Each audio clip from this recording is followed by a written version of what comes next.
Okay, let's bring in now Sky News host Caleb Bond and Joe Hildebrand. Great to see Good you evening. both. Welcome back. For 2025. It's an honour to be here. Couldn't be better than what you a two starting lovely line. gentlemen. Look, Caleb, I want to start with that. You know, Penny Wong is going to be the one who attends alongside Kevin Rudd the Trump inauguration. Yet she's been angering the Biden administration, and by the way, not just on Israel, but also on just how chummy they all are with China. The US isn't comfortable with that. I mean, it just shows how difficult it's going to be for Albanese.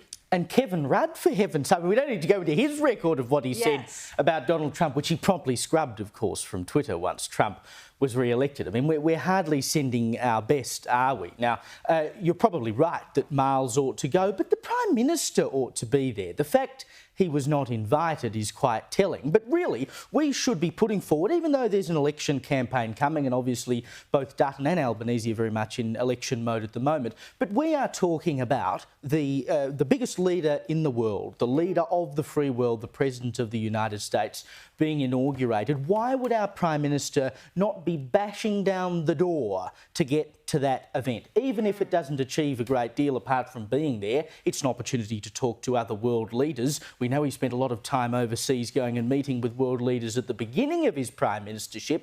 He doesn't seem to be so keen to do it now. With perhaps the most because important ally. Yeah, indeed. But perhaps because he's more worried about what's going on at home, and he thinks he needs to be on TV screens here more than he does talking to world leaders because he's worried about his job. Yeah, and we'll get to election timing in a moment, especially with you, Joe, because I'm sure you've got some insights on that. But what do you think of that footage? You know, it shows you just how close, because not everyone at that New Year's Eve party had access to Donald Trump. It was a roped-off area, yet they spent quite a lot of time speaking with Scott Morrison and Anthony Pratt, and yet nothing with Kevin Rudd, nothing with Penny Wong. It's embarrassing. I think the problem is, and it's a problem that is even more broad than just those individuals, but there has been, I think, a certain smugness among left-wing elites and, you know, left of the left elites, the upper middle class left, as I'm constantly lamenting about, where they were just dismissive of Trump, all embracing, you know, new sort of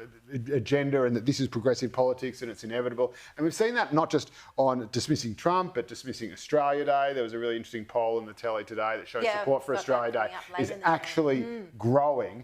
Waleed Ali himself, no less, said that, you know, the midnight hour of wokeness is upon us and that woke is in its death throes. Few of us have been saying that for years.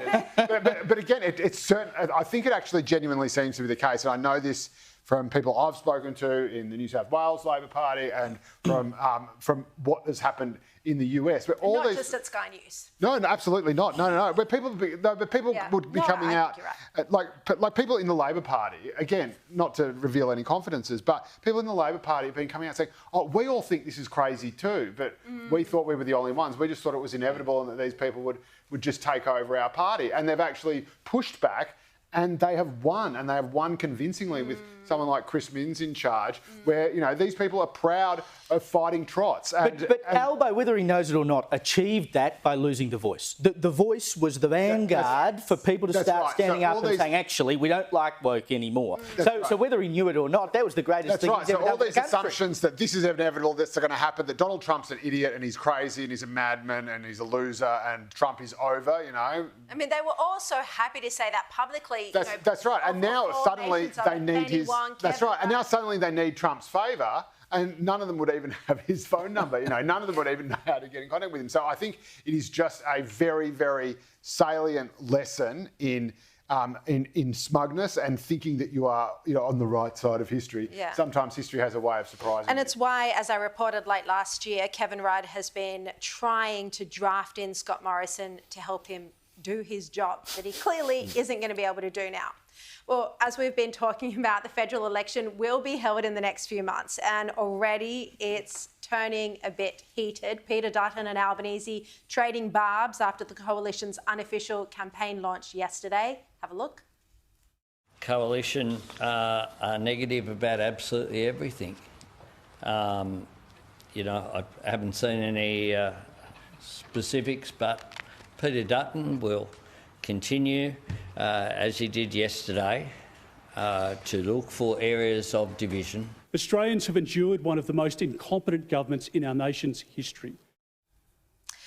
Well, Caleb, you know, Albanese claiming Dutton's trying to create fear and division. We are feeling fear. It's Albanese who's created it. It is the most ridiculous comment I've ever heard from the Prime Minister. He has created the fear, not Peter Dutton in opposition. What division is he talking about? I mean, look, the Prime Minister may well want to acquaint himself with the word opposition. The first few letters of that suggest oppose, which is the job of an opposition, to oppose the things that a government is doing. So, of course, they're going to take a negative road. I mean, that's what an opposition does. They have to combat the things that a government is doing. What can he possibly mean by division? The only bloke who's sown division is Anthony Albanese and his government with its absolute weakness. I mean, on his watch, with the help of some state premiers, you have had social discord all across the country because no one had the leadership to stand up and say, hang on a minute, let's take a step back here. We as a country don't tolerate this kind of behaviour in Australia.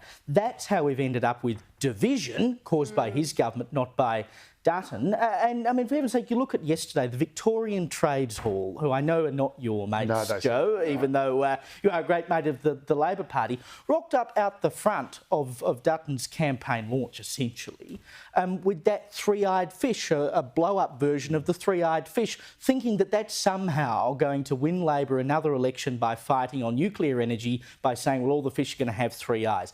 That is what Labor is doing right now. If they think that's going to win them an election, they've got another thing coming. It's so stupid. And again, remember, there are a couple of MPs from the left, including at least one from Victoria, who were posting memes of the three-eyed fish on social media and promptly got told, shut it down, take it down, delete it. You look like an idiot. You are actually hurting the cause because it makes the Labor Party look like the unscientific Luddites, not the opposition. It was also the Victorian Labor Party that posted that funny social media meme on Peter Dutton and his wife, with his wife seeming to refer to him as a monster. Again, Anthony Albanese has to get on the phone and clean up their mess, because these are guys who like to take a massive dump in their own backyard. And then when it all comes back to haunt them, oh, it's all Peter Dutton's fault, oh, it's all Rupert Murdoch's fault. No, it's your fault for being the dumbass trots that in New South Wales we're so proud to purge. So that is the first thing to say about the Victorian branch of the ALP and what a massive liability it is going to be on Peter Dutton. That is the reason why he has launched his campaign in Victoria, in Chisholm, which is probably a seat. There's going to be a really big focus from Peter Dutton on Victoria.